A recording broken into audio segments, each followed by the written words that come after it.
Hello friends, இந்த வீடியோவில் என்ன பார்க்க போகிறோம் அப்படின்னா, தை மாதம் வந்து பார்த்திங்கன்னா ரொம்ப ரொம்ப விசேஷமான நாள் வருது. அதாவது தைப்பூசம். தைப்பூசத்துக்கு வந்து முருகருக்கு வந்து ரொம்ப விசேஷமான நாள் சொல்லுவாங்க. தைப்பூசத்துக்கு வந்து எல்லா கோயில்களுமே வந்து பார்த்திங்கன்னா எல்லா முருகர் கோயிலுமே வந்து பார்த்திங்கன்னா காவடியெல்லாம் எடுப்பாங்க. காவடியெல்லாம் எடுத்து சிறப்பு அபிஷேகம், சிறப்பு பூஜைகள்லாம் வரும். அந்த நாளில் வந்து பார்த்திங்கன்னா விரதம் இருந்தால் வந்து பார்த்திங்கன்னா நிறைய பேர் விரதம் இருப்பாங்க. விரதம் இருந்தால் அப்படின்னா வந்து பார்த்திங்கன்னா உங்களுக்கு வந்து பார்த்திங்கன்னா நினச்ச காரியங்கள் நடக்கும்னு சொல்லிட்டு நிறைய பேர் விரதம் இருப்பாங்க. பட்னியாக இருக்க முடியலன்னா உங்களுக்கு வந்து பார்த்திங்கன்னா நம்ம வந்து பார்த்தீங்கன்னா 3 வேளையும் வந்து பார்த்தீங்கன்னா பால் குடிச்சிக்கலாம். நிறைய பழங்கள் இப்போ இருக்குது, ஆப்பிள் இருக்குது, ஆரஞ்சு இருக்குது, வாழைப்பழம் இருக்குது. இந்த மாதிரி பழங்கள்லாம் நிறைய வாங்கி வச்சுட்டு அந்த பழங்களை சாப்பிட்டு பாலும் வந்து குடிச்சிக்கலாம். பட்னியாக வந்து அப்படி வந்து விரதம் இருக்கும்போது என்ன ஆகும், அன்றைக்கி வந்து எல்லாருமே சாப்பிடாமல் இருப்பாங்க. அப்படி விரதம் இருந்தால் வந்து நினச்சது நடக்கும் அப்படின்னு சொல்லிட்டு நிறைய பேர் வந்து விரதம் இருப்பாங்க. அதுக்கு வந்து பார்த்திங்கன்னா பட்னியாக வந்து நிறைய வயசானவங்களெல்லாம் வந்து பார்த்திங்கன்னா சில பேருக்கு பட்னியாக வந்து இருக்க முடியாது.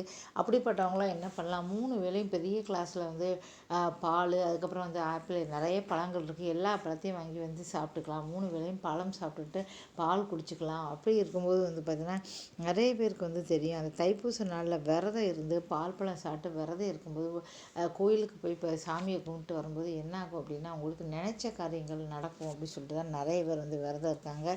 தைப்பூசம் வந்து பூச நட்சத்திரம், அப்படி தை மாதம் வர பூச நட்சத்திரம் வந்து பார்த்திங்கன்னா ரொம்ப ரொம்ப விசேஷமானது. முருகருக்கு வந்து ரொம்ப ரொம்ப விசேஷமானது. அதனால தான் தைப்பூசத்து அன்றைக்கி நிறைய பேர் வந்து விரதம் இருக்காங்க. விரதம்லாம் என்னால் இருக்க முடியாது அப்படிங்கிறவங்க காலையிலே எழுந்து நல்லா தலைக்கு குளிச்சுட்டு நேராக வந்து போய் நம்ம கோயிலுக்கு போகலாம். நேராக கோயிலுக்கு போய் வந்து பார்த்திங்கன்னா முருகரை வந்து கும்பிட்டுட்டு வரலாம். எப்படினாலும் வந்து நமக்கு என்ன வசதியோ அந்த வசதியை வந்து செய்யலாம். எந்த கடவுளும் வந்து பார்த்திங்கன்னா எல்லா கடவுளும் வந்து பார்த்திங்கன்னா நமக்கு நல்லது தான் கொடுப்பாரு. அதனால் நம்மளால் முடிஞ்சது வந்து பார்த்திங்கன்னா என்ன முடியுமோ அதை வந்து தாராளமாக வந்து பண்ணலாம். தைப்பூசம் வந்து வரப்போகுது. இந்த மாதம் தை மாதம் பூச நட்சத்திரம் அன்றைக்கி தான் தைப்பூசம் வந்து வரப்போகுது.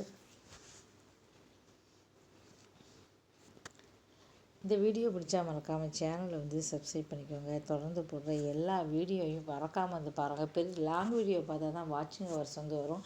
மறக்காமல் பார்த்து எனக்கு ஆதரவு கொடுங்க. தேங்க்யூ ஸோ மச் வாட்சிங்.